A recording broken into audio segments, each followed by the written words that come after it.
It seemed like a joke when they called and offered me the opportunity to work as a fire lookout for a summer. That waiting list has included me for the past 2 years. Submitting an application nearly slipped my mind.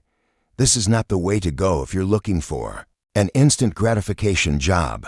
Those who are prepared to spend months in complete isolation are the ones who should apply. It was like a dream realized for me. I desired this work even though I knew it would take months away from home, since I have always loved being outside. Until I arrived, the thought of being alone didn't cross my mind. I was overjoyed to have this opportunity, even though it's simple and relaxed. This kind of work looks excellent on a resume, not that I aspire to a career in forestry or anything. I had that impression, however. I had anticipated a few calm months during which I would have to focus on avoiding boredom. Truly, that was the beginning. A forest ranger jeep brought me here. The driver barely spoke to me the whole way up the mountain. He did begin to speak once we reached the dense forest. There aren't many folks out here. Equally rare are the flames. He spoke. If my memory serves me correctly, he did say that. Perhaps I was anxious, though getting a solid cell phone connection was a challenge, and I had a feeling it would only become worse once I reached the lookout. So, what happened to the last guy? Did he leave? Did he quit? As we rounded a corner, I spoke to my driver. The driver came to a stop as we neared a weathered wooden bridge.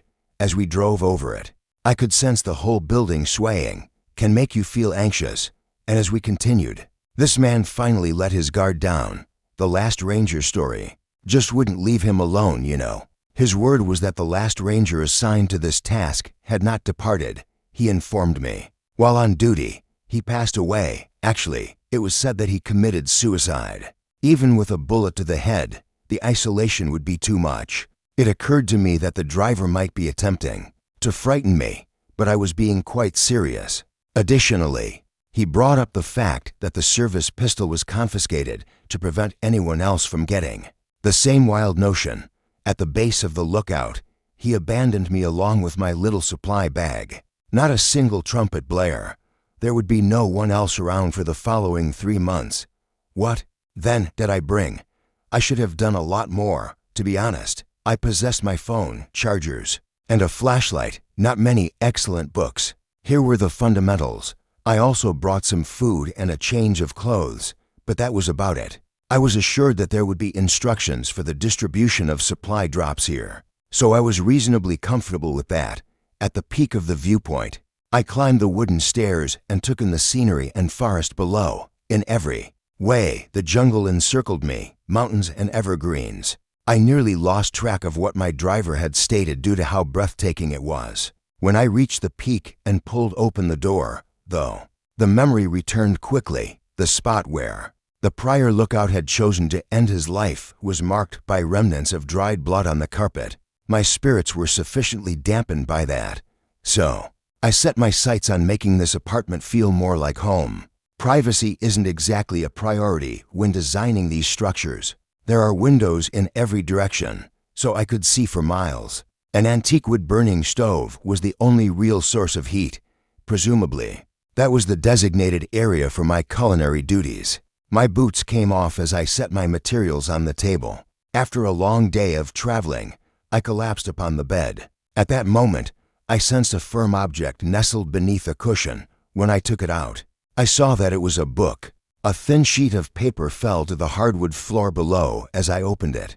I set the book down and snatched the paper as I reclined on the bed, chasing after it. The top of the note stated that all lookouts, while inhabiting the tower, must adhere to these guidelines. Although the list was brief, I thought the regulations to be quite peculiar. First and foremost, all lights must be turned off after 10 p.m. Devices must be turned off during this hour. 2. Supplies are delivered on Monday and Thursday. Request more by using the red flare. If no materials are required, use a blue flare to signal that. Avoid using both at once. No one is looking. Which brings us to our third point. Fourthly, open only if absolutely required. The safe combination is 8913. Fifthly, every Sunday, log all radio signals and send them to headquarters. No one, including yourself, should make copies. The sixth piece of advice is to call the emergency number when reporting a fire. We shall not use this procedure for any future emergencies. Also, don't forget to give your sister station a call before you turn in for the night. While perusing the inventory, I settled down at the table with a bag of Ritz crackers to study, That didn't appear very official.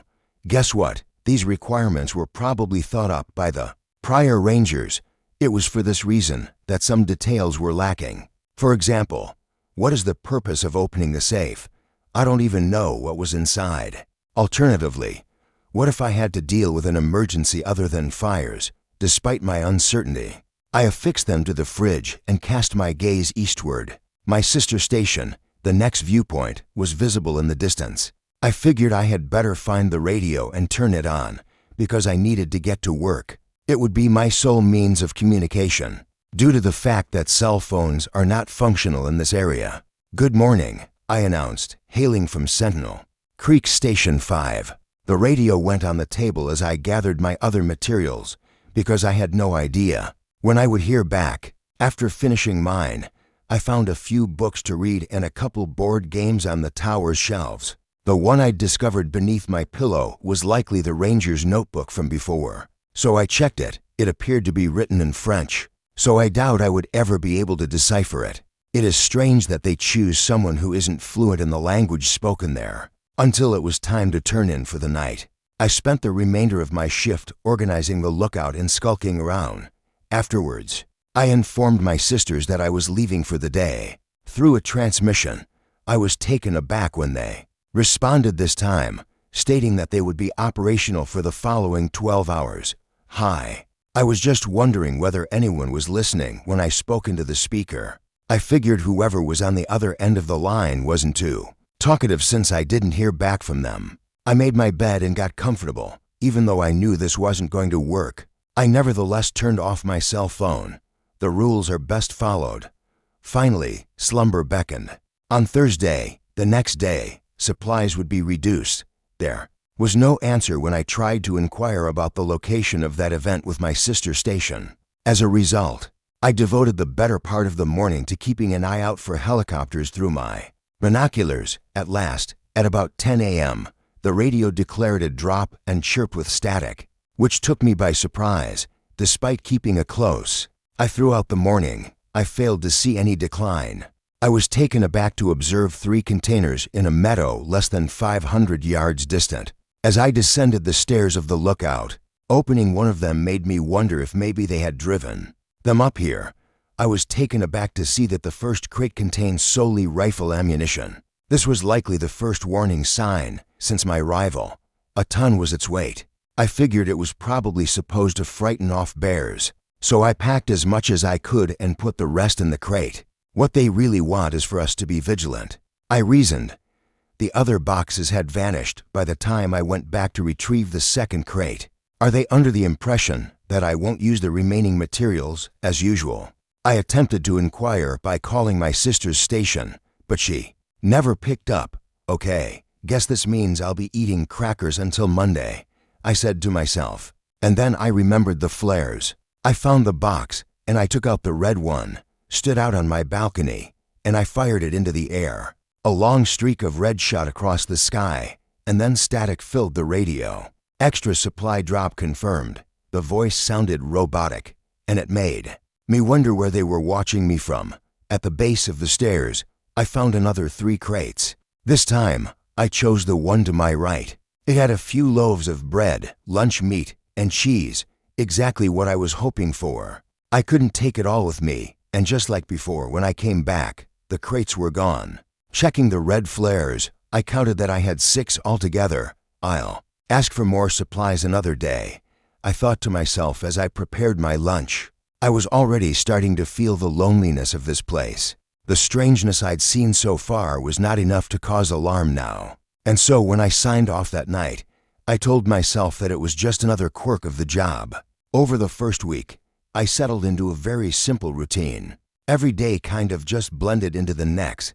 I finished my first book by the middle of the week, and I was honestly starting to get cabin fever. Contact with the other station was about the same. I never heard more than 2 words from him when I signed off for the night, and he never checked on me. I began to wonder whether anyone was over there at all. After all, the ranger that brought me up here hadn't said anything about a sister station or rules. What if the previous lookout had made those rules just to mess with me? Of course, I also didn't know for sure who wrote the rules, but so far I followed them. I almost opened the safe on Friday just out of curiosity, but something told me that was a really bad idea. I didn't start to feel uneasy until I was almost finished with my second week when I realized that I hadn't received a single radio transmission. And then on Sunday, I got a request from HQ to turn in all necessary communications. I mean, was I supposed to trek over to the sister station and pick up theirs? I had nothing better to do. So I grabbed my gear and started to hike towards the West Rise. The terrain was brutal. Now keep in mind this was the middle of June and temperatures are already starting to rise. On a normal day, it could be 90 degrees and that would be considered cool. The day I decided to hike, it was almost 100 degrees with no breeze. I paused about halfway through the woods to set up a marker. I figured by the time I returned it would be sunset. I was kind of hoping that whoever was stationed at the Western Rise might offer a drink or two, and we could shoot the shit, you know. I was kinda desperate for some sort of human contact, but something happened before I got a chance to find out. After hiking for about an hour, a shadow crossed my vision. I looked up between the trees, and I saw what looked like a skinned deer carcass. It was dangling upside down on a tripwire between two strong fir trees, and there was a bucket underneath to catch the droplets of blood. It looked like a fresh kill because blood was still slicking down the antlers into the bucket. I saw signs of freshly pressed grass that told me someone had been there recently. And then I heard a noise from the thicket and I instinctively pulled out my firearm. A tall man entered the clearing. His face was covered. He was wearing traditional hunting gear, like he'd been out here for quite some time. One thing was certain, this was not the ranger I hoped to meet. I warned him not to make any sudden movements, but to my surprise, he fell down into the grass and started to convulse. I realized that he must have been lost in the woods for a while, and he just collapsed the moment he saw me. I checked his vitals, and then I looked to see where the sun was in the sky. I'd have to take the stranger with me to the sister station, so I pulled him onto my shoulder. He was barely conscious and mumbling. I couldn't understand a single word he said. It sounded like French or maybe Russian. I decided not to worry about it, and I focused on the trail ahead. The stranger was heavy, and I was exhausted already. The added weight wasn't making my hike any easier, and the sun was starting to set. And when I finally reached the clearing by the station, I was confused. It looked identical to my own. I laid the stranger at the foot of the stairs, and I ran up calling out to the ranger. When I got to the top, I discovered the lookout was empty, and it was an exact replica of my own. Now look, I know that sounds crazy, but I've been at this place for almost a month. I have had nothing to do but memorize every single detail. And this was like looking in a mirror. I stepped towards the balcony, and I looked towards the rise. The surrounding forest looked familiar too, as if I had somehow gone in circles. This wasn't possible. I have a really good sense of direction actually. I never get lost. I sighed in frustration, and I reached for the radio to send out a transmission. This is Sentient Peak. I'm reporting a hunter down near the lookout tower. Please send rescue crews immediately. I told them, but there was no response at all. I went back down to the base of the lookout to see how the stranger was doing, and he was gone. I became immediately super alert of everything around me. Something was very wrong about this place. I'd felt it since arriving, but now I was certain of it. I went back to the lookout and I sent out an SOS. And then I went to the red phone and attempted to dial headquarters. This wasn't a fire, but it was an emergency. And all I got was static. I've never felt uncomfortable in the woods, but this really put me on edge. I was alone here. The sun was setting and the stranger had disappeared. Even though I didn't want to, I knew I needed rest. I put one of the chairs against the door as a blockade, and I slept in an old leatherback recliner. The night was empty and silent. The next day, my unease grew to a boiling point. I tried to survey and map the area, but it was no use. I would go out as far as I could, mark the trees, and then return to the lookout. But when I went back to find those same marks, they were always gone. The only time I ever saw signs of life were the supply drops and the occasional dead deer. By the end of the week, I knew that I was trapped here, but I didn't know why. This place was experiencing something very supernatural. Of that, I was sure. Every day it was identical to the last. It was a Groundhog Day effect.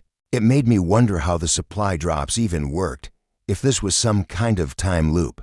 These supplies don't fit into the equation, and so I focused on the rules, the strange list I was supposed to follow.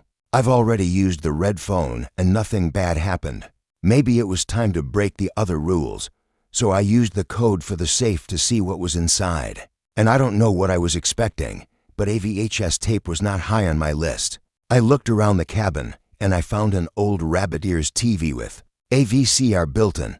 I connected it, and I put the tape in, and I found myself staring at a recording of myself, except that this version of me had been here for much, much longer. As I listened to the words on the tape, my gut dropped, and my heart raised. It's been 3 years, 2 months and 17 days since I took up the position as a lookout here on the peak. I have exhausted all means of escape except for this. When I opened the safe, there was a tape with a recording just like this one, except the video showed a much older version of me trapped here for almost 5 years, I think. I think that by recording over it, I can shorten the time I'm trapped here, or maybe bring an end to this once and for all.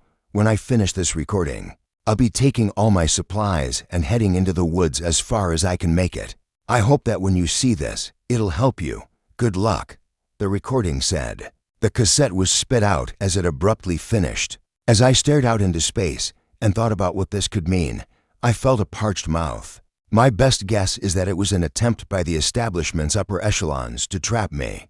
I made another effort to contact headquarters via radio. I left a distinct message this time. Here we are at Station 5. My goodbyes. Burning down this tower and leaving this spot permanently. I spoke, and you listened. You can stop using me as a test subject. I am turning this place to ash, I said into the receiver. And as usual, there was no response. Frustrated by the silence, I pushed over furniture and piled up books, and then I started a fire. And I kept it going full power until I was sure it would spread, grabbing my fangs along with the diary and the flare guns. I left the lookout with the smell of smoke behind me. I didn't look back to watch the place burn. And I'm honestly not sure how long I traveled until I found another dead deer. I set my gear down and I waited for the stranger. He was a part of this, I knew it. I wasn't sure if the strange poacher was another version of myself or not, but I thought maybe he'd have answers. I kept my gun ready, and I waited for his arrival. It was nearly midnight when he finally came. This time, he didn't seem surprised to find me. Sit down, I ordered. He complied. I ordered him to take off his mask so I could see his face, and when he did, it was just some young kid I'd never met. Disappointed, I started asking questions. How long he'd been here, what this time loop was, and who was behind it all. And he began to speak in a different language, and I realized who he was. You wrote the rules, I said. I took out the diary and tossed it to demanding a translation. But all he did was babble in a foreign language. And then I don't know what came over me. It was like my anger and frustration grew to such a point that I aimed the gun and fired. Without even thinking, the stranger looked down at the blood gushing from his chest, and to my surprise, he smiled. He said something else, and if I had to wager a guess, I think he was saying thank you. He fell to the ground as I watched in abject horror, wondering if I just shot an innocent man. The only thing I could do now was use the flare guns, and this time I fired 3 red flares. The stupid rules had never helped me the whole time I was here. I thought nothing happened at first, and then I heard the sound of a helicopter rotor. I looked up and I saw it approaching with a spotlight on me. I probably looked like a mountain man, but I didn't care. I waved my arms frantically until they landed, and as soon as I saw the people inside, my excitement turned to anger as I realized they'd been monitoring everything. I aimed my gun at them and I ordered them to let me aboard.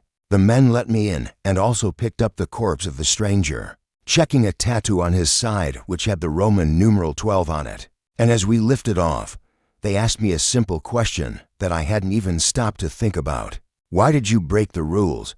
I took a moment to stare down at the fiery remains of Sentinel Peak. I was desperate. I said, I needed out. It was the only thing I had left. They just nodded, and they said an update over the radio. We have Subject 13 on board, they said. And before I could ask what that meant, I felt a sharp sting in my neck and the world went black. I woke up in a military hospital, and the ranger that first recruited me brought me a hefty paycheck and a waiver I was told to sign, which I assume was meant to buy my silence. I had so many questions, and I needed answers. I was your guinea pig for almost 2 months. I deserved to know the truth, I said. He deliberated about it. Then, rather than providing me with answers, he offered me something else, a career. Returning to the lookout and agreeing to the experiment, he assured me, would be the only way to discover the truth. Despite my nervousness, I signed the document. Even though I know it's a bad idea, I can't help but be lured to this spot. It's as if I'm mired in that place. It was the first and only time in my life that I felt connected to something bigger than myself. If I'm being really honest, I'm terrified to go back. Yet another part of me wonders if I was ever really gone. Never did the lookout catch fire. The poacher was never truly my enemy. I was never saved, either. The whole thing was merely an experiment, in order to determine which regulations I would refuse to follow. Perhaps the point was to see how far I could push myself. When I get back, everything will be different, and I'll have to adapt to new regulations and tests, all the while trying not to lose my mind. I am willing to risk going insane in my pursuit of truth. On Sentinel Peak, this is Station 5. Let me log on.